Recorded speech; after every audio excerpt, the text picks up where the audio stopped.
A frequent problem on the GAPS intro is trouble going low carb. So if you haven't gone low carb before, you might want to back slowly into the intro where you're slowly eliminating carbs.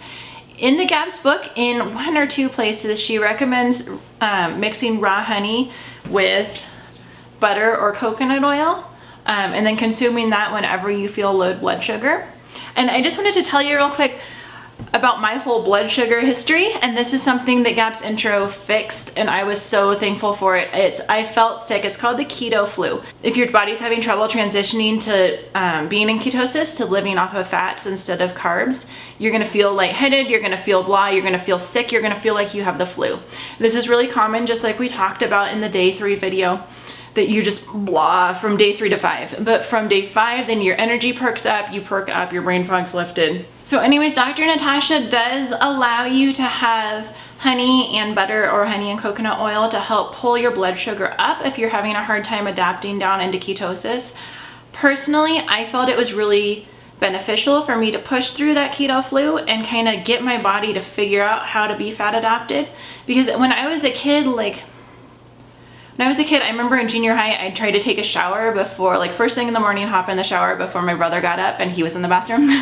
So the first thing I would do was hop in the shower, and I couldn't do it. I couldn't even be in the shower for 5 minutes. I'd start blacking out. And it was just it really impacted my life having those low blood sugar crashes. And even when I was in college, I was working as a nurse's aide, and I came to work. We worked 12-hour shifts. I worked 5 to 5. So I came in at 5 and I hadn't eaten because it was 5 in the morning. I left my house at 4:15.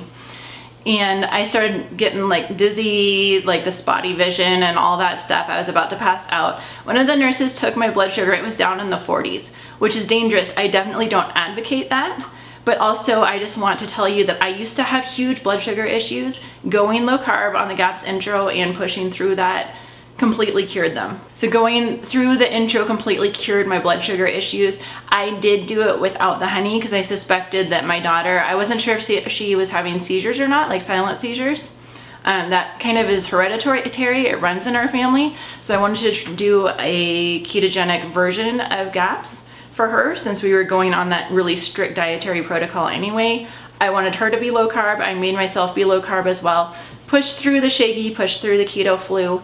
And then I was able, since then, I have been able to go, I can even fast all day long, or if I don't, I do intermittent fasting normally now, where I don't eat until usually 11 or 12 when I serve my kids lunch. Or I can even fast all day and eat later, if I'm doing a 24-hour fast, which we won't get into now. But anyways, I just wanted to tell you, I used to have low blood sugar. I know exactly what it's like. For me, it was worth it to push through. It is scary. It is a little, I don't know if it's dangerous or not. You want to check with your doctor if it's something that you've been under medical care for before. But I have also heard that this LITE salt, so it's half potassium and half sodium. And this is from Walmart. It's not anything super fancy. You can get it on Amazon.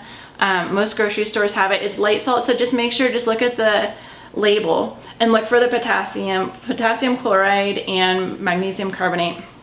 And those are all things that are supposed to help with the keto flu. I don't have experience with this because I didn't learn about it until after, I don't get the keto flu anymore. I can easily go from being carb adapted to fat adapted, and it's not a problem for my body anymore. But I've heard that kind of salt can really help balance your electrolytes so you don't have to do the whole flu symptoms thing. So I just wanted to talk about low blood sugar. And of course, you're an adult, you can do what you want, it's your body. I would encourage you to skip the honey until it's added in, I think it's stage 5 or 6.